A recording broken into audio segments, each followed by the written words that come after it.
When I was in the depths of my chronic illness symptoms and anxiety, my life felt like this. Yep, that pretty much sums it up. And the crazy thing is, I had so many amazing people around me. I had, still have, a great family, wonderful friends, people I worked with that I got along with, but not a single one of them could truly understand what I was going through. And so regardless of having them around me, I still felt very lonely. And it's the type of lonely that only someone with chronic symptoms could really truly understand. When you're constantly experiencing pain, agony, or constantly worrying about your symptoms, you feel like you're automatically isolated from the rest of the world.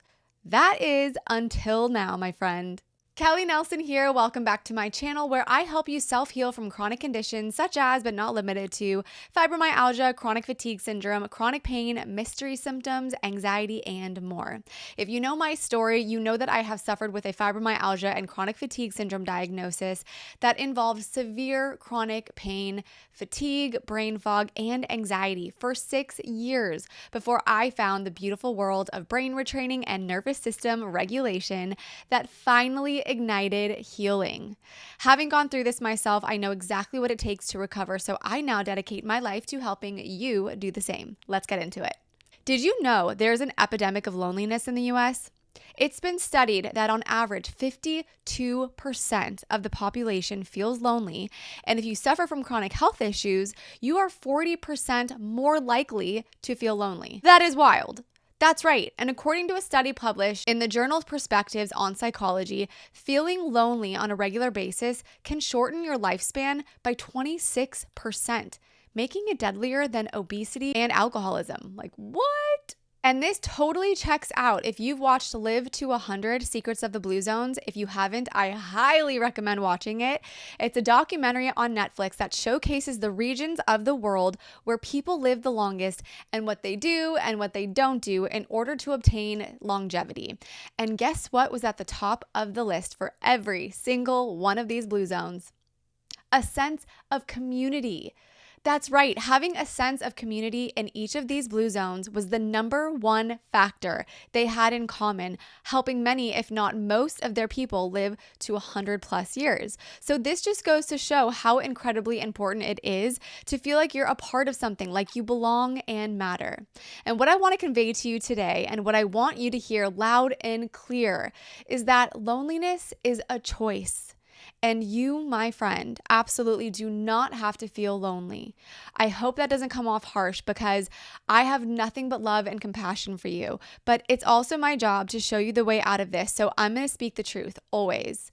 Now, as I said earlier, I understand loneliness. I have been there. But over time, once I learned from those who walked before me, I learned how to redirect these feelings of loneliness into ones of empowerment.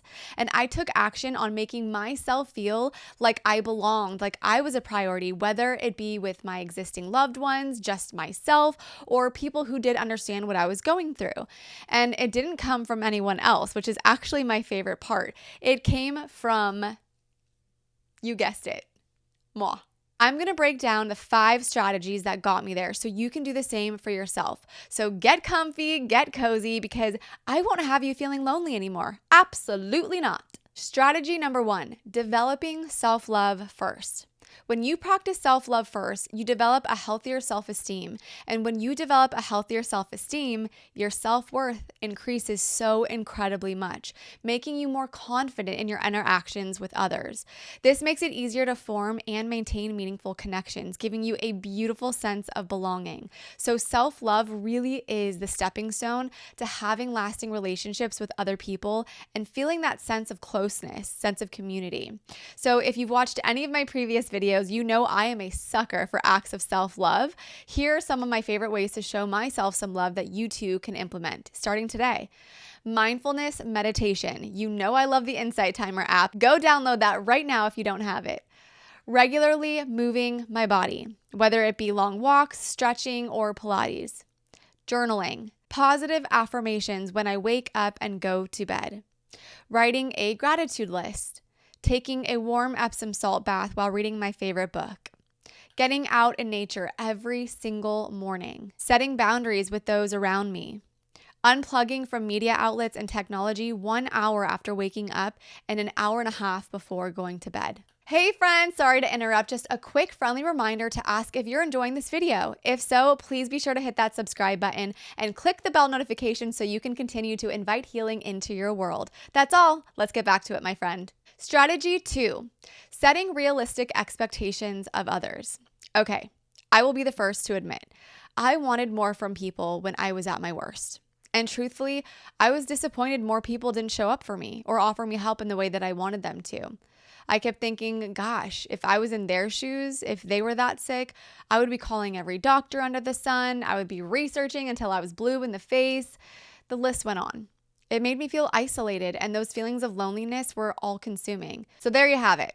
Cat is out of the bag. But, dun, dun, dun. Okay, I did not do that well. Guess whose fault it was that I was let down? Yeah, you guessed it. Me. A big fat M-E, me. A mentor of mine taught me this years ago, and wow, is it true? You are only let down by your expectations of others. Their actions or lack of action is not what disappointed you. You're only disappointed because of your expectations you had of them. When I heard that, it was a huge aha moment for me. And although it stung a little, it also set me free in a way, and I hope it does the same for you. So I invite you, my dear sweet friend, to let go of your expectations of others, because the continual letdown of expectations will only make you feel more lonely, and we won't be having that anymore.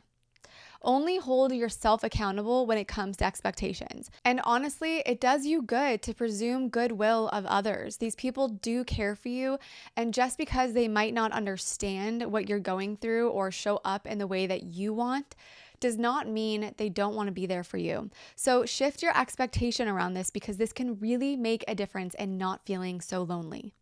Strategy 3, maintain and even seek connections with supportive friends, family, or support groups, but only the support groups who are excited about their healing journey too. Be careful not to be a part of any groups that will bring you down. Okay, can we just have a confession together? I think we're both guilty, you and me, of detaching from others during difficult times. But don't worry, we are not alone in this. It comes with the territory of having chronic health symptoms. But guess what this leads to? Loneliness. We need to remember that our actions of detaching from others is what can get us to a place of isolation. And so, I invite you to put yourself out there more. In fact, I'm going to give you a little push. I promise it's a very gentle push, but this week I want you to go out of your way to be more social. Whatever that looks like for you. If you already feel like you're social, kick it up a notch. If you know that you're not social at all, start small. Give that friend you haven't talked to in a while a call, or schedule a coffee date with your bestie.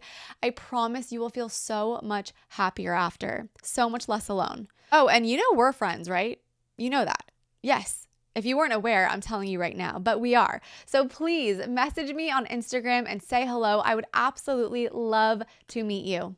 Strategy 4. Be of service to others. This is so incredibly underrated, if you ask me.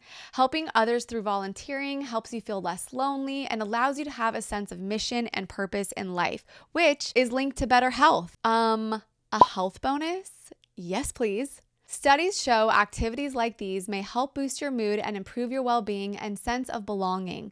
There are a jillion ways to help others. It can be something as simple as offering to help a friend with a project, or reaching out to one of your favorite organizations, or helping your local church.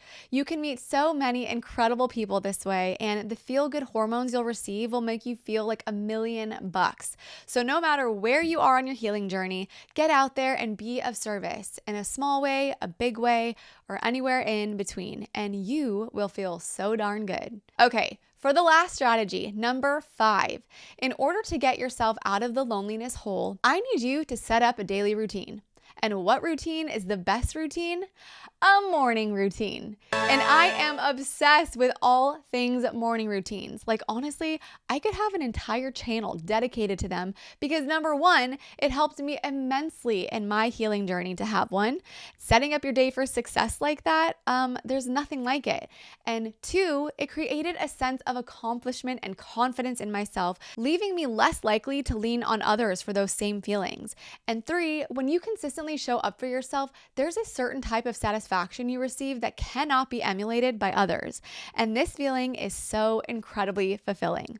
Oh, and bonus, the morning routine I created for myself during my healing journey is full of special nuggets that actually help to reduce symptoms. It's something that I still continue to do every single day because of the profound effects it has. And you didn't think I would leave you empty-handed, did you? You can access this very morning routine for free. I'll link it below in the notes, or you can just comment the word morning and I'll send it right your way. If you feel this video helped you understand how to combat feelings of loneliness, please be sure to hit that subscribe button. Although this channel is new, I don't ever plan on putting a stop to these videos because helping others heal is truly my biggest passion and life. And the more that you subscribe, the more people can be helped. You can also hit the bell notification so you can be notified when my next video comes out. Thanks so much for watching. I'll see you on the next one. Happy, healthy healing. Bye.